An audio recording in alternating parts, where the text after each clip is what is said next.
My name is Cody Hitchcock.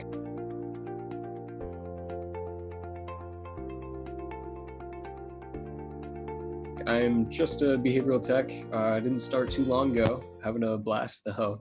I'm over in the Flint location, working over there with Sarah. So, Good, good. So do you have any professional certifications right now? as far as this, like I said, I'm just starting out here, so I don't have that registered technician status yet. But I'm through all the training, and it's on to the exam portion for that. So, looking forward to that. On top of that, I'm CPR, AED, first aid training, kind of safety, just helps given what we're doing and everything. So it's kind of the relevant kind of credentials I'd give. Yeah, no, that's always very important. With the company, I don't know if you know the other parts of the company, but we also have a home health care side, and then we Okay. also do have a portion that does residential living for people with brain injuries and spinal cord injuries. Oh, So we've got we well across the before board, yeah. yeah before pandemic we did in-house CPR training and stuff like that. Mm. So it's good to see that you have it on your own. Yeah, yeah, relevant in all facets, it looks like. Awesome. For sure. All right, so give us a little bit about yourself. Your favorite color, your favorite food, favorite animal, that kind of thing. Yeah, so the important stuff, right? Yeah. So favorite color, definitely gonna have to go with blue. It's always been a favorite color for a while. Favorite animal, I always liked sharks growing up. I just thought they were kind of cool. And I'm going into marine biology, so just kind of stick with it. Um, Favorite music, I like all kinds. They all kind of spark different emotions. So rap, classical, pop, things like that, all across the board. Favorite movie, probably Interstellar. I think that's definitely a big one. A little bit more TV show, Simpsons. Always had fun with that one. Huge Simpsons. I've watched The Simpsons since I was 2 years Yeah, old. nice. Yeah, I feel you. I'm glad. Um, Hobbies outside of work, I mostly do school. I like to read. I like to work out, stay active, and things like that. So, mostly work. I guess that's my biggest hobby. Yeah. What's your favorite book that you've read? So actually, my favorite book was there's a psychiatrist named Carl Jung. He's got this kind of cool autobiography that he did, Dreams, Memories, and Reflections. I thought that was breathtaking book. um, Yeah. but I've got plenty other books that I've read too. So, but that one definitely stands out for me. Good. Good. When you wake up in the morning, how do you get motivated for the day? So recently, I've been waking up to working out and running. I've got boot camp coming up this summer. I'm going in for National Guard, so I'm just trying to get in shape, get ready for that, and everything. So it's actually been a great start for me. It keeps you motivated throughout the day. Waking up really on target, on time, sets the pace, definitely, and waking up early and getting that stuff done, it's just kind of peaceful little time. So Yeah. yeah. I've got a newborn, so he'll be two Oh months man. on Saturday, and Yeah. I get the waking up early stuff, but Yeah. not always motivating. Well, the difference is I get the thorough sleep beforehand. Yeah. Yeah. Yeah. So, all right. And if you're comfortable with it, go ahead and tell us a little bit about your family. Yeah, I mean, nothing too bad. So I was actually adopted. I was born over in California, adopted over here into loving people, loving family, great mom and dad and everything. So just a little odd, but it's no big deal. Good. Good. All right. So when you come home at the end of the day, how do you unwind and relax? So I like to, that's a good question. Yeah. Maybe I'll probably make some food, just kind of watch a little bit of Netflix. I'm sure everybody does, but just kind of separate getting home from work. Yeah. Depends on the day, I guess I should say. Yeah. Well, yeah. I mean, most people are going to try and work out at the end of the day. You're doing it to start the day, so. Yeah. All right, Yeah. so it's a Saturday and you have absolutely nothing planned, no schedule, nothing to do. Oh my How are you gosh. spending the day? It's a dream come true. Yeah. Spending the day, I'd probably say, because I've got school, I've got a lot of things going on. What I mostly want to catch up on those free days is just hanging out with my girlfriend, just getting, just enjoying a day, like Mhm. big date day type deals, just something to kind of get that back. Oh yeah, no, it's definitely especially now with the pandemic and stuff. Yeah. A lot of times you couldn't see people for the longest time, and Right. it's almost like making up for lost time now. Yeah. And that's how I feel. And date nights are that much harder. What do you do? Things like that. That's mostly my big priority is just getting that fixed up.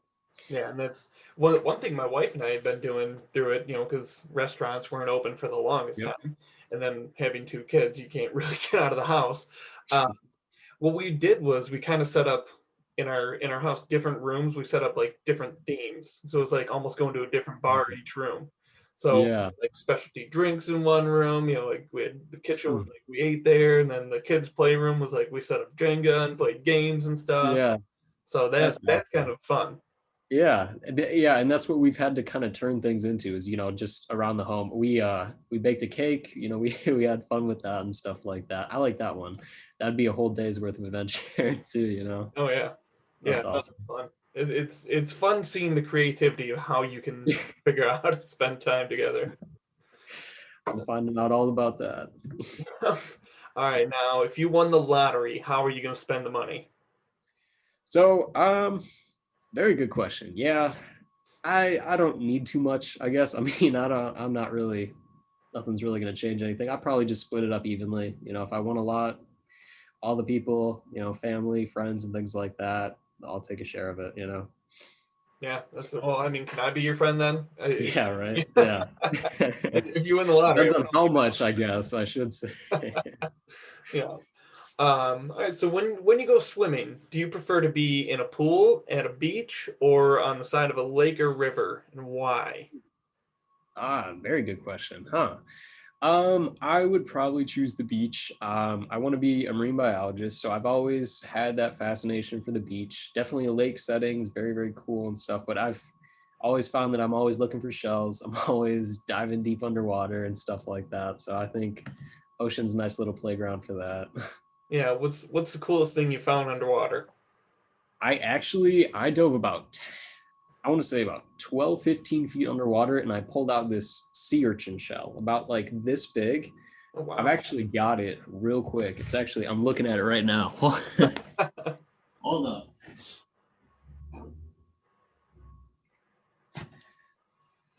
So I'm actually glad I get to talk about this thing. So you can see right here, it's an actual sea urchin skeleton. All I saw was just this little tiny hole sticking out of the ground. And I just, some reason, dove 15 feet underwater to go get this thing. So very, very cool. That is really Always, cool. Where'd yeah. you get that one at? That was we were doing a cruise kind of through Bahama area. I think we landed at St. Kitts or something there. Yeah. They had this whole lagoon that was kind of arched between some mountains, just beautiful. Very, very beautiful. That's awesome. That's Right. awesome. Yeah. So speaking of, cruises and stuff, Yeah. describe to us your perfect vacation. Oh my gosh, perfect vacation. Sitting on a beach like that, diving underwater for all kinds of shells. That's probably what I would do. Yeah, probably just a whole time on the beach, just chilling out there. You know. No, nothing beats the beach. And if you get a little, Yeah. you get a little, service to your chair and everything, Oh, that never hurts. I'm not gonna leave. I'm not going anywhere. All right. If you could live anywhere in the world, where would it be and why? And then also, what would your dream house be like there? Ooh, I like these questions. These are some good questions. I've always wanted Alaska. I've always pictured just kind of that mountain area forest, maybe like a log, kind of larger log cabin, something like that. Yeah, that's what I got in my mind right now. Something like that. Nice. Yeah, I've always wanted to go to Alaska myself. Yeah. Yeah. It, I can't imagine that landscape. It's got to be something. yeah. It seems like it's either mountain or forest, and everything just looks beautiful and untouched. Oh my gosh. So, all right. That- Now on to the work-related ones. How long have you been working in autism services? So I started, like I said, I just started. So I got on board probably around late October, early November area. Mhm. I really picked up my main clients probably around December, and I've been working with them since. So just a little bit of time kind of on the ground, getting things figured out. Good, good. So, take us through a normal day when you're working with your clients.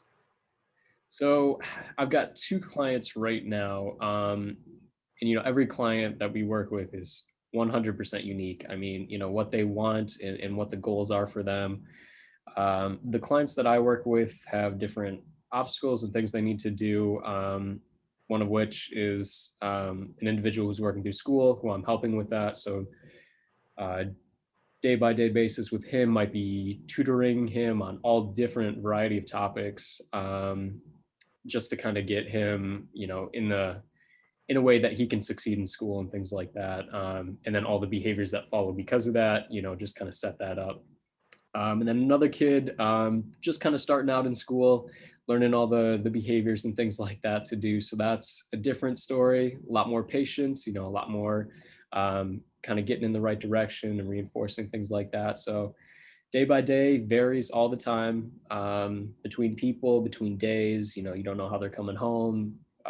But yeah, day by day, I'd probably say hard work. That's yeah, that's the consistent thing. Oh, for sure, for sure. So, what actually drew you into this industry? Yeah. So what drew me in was, obviously I was looking for a job, but I've always been interested in psychology. I've taken AP psychology classes. I've got psychology classes in college that I took just for fun. So I thought this was a perfect opportunity. But I think priorities kind of changed when I came in here.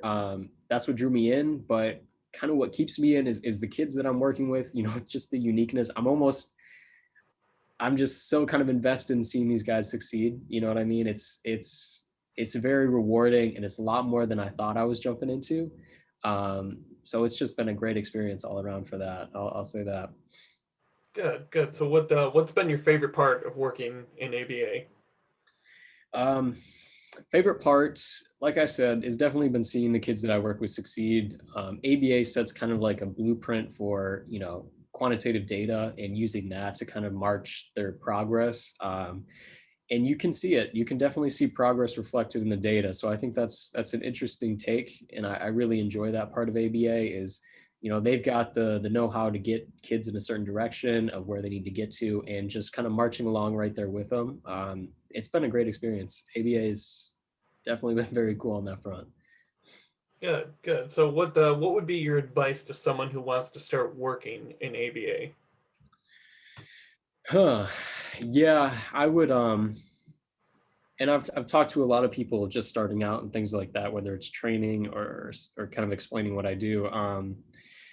I'd say the main thing about starting an ABA is you're not really there for yourself anymore. You're more there for the kid that you're working with, and just every kid that you work with is unique, and it's about peeling them apart and just appreciating that uniqueness and things like that. And it's just, yeah, because when I'm working with the kids that I figure out who they are, the people that's there and what their goals are in themselves, and I kind of try and tailor the direction that the ABA wants to take alongside the goals that the kid wants, and I try and find some common ground. And it's just been a very selfless experience, and I think that's definitely the approach that really anybody jumping into this should have. It's about being there for somebody, and about kind of getting them where they need to get to.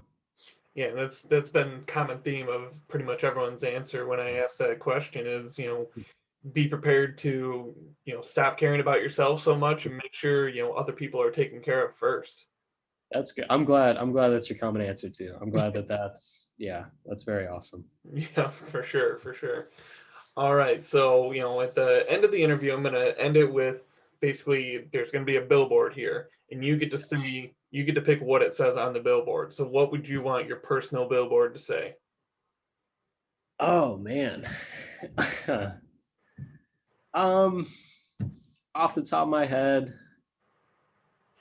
probably like I said, kind of the taking the selfless tone, coming in here. I'd probably say don't take yourself too seriously. Coming in here, you're bound to make some mistakes. You're bound to learn some new things. It's not about being the best or anything anymore. It's really about being there for the kids, learning something new that you're probably never, going to get a chance to learn from again. And it's something that you learn that has so many different applications. So I know I'm going to be using this stuff for a while.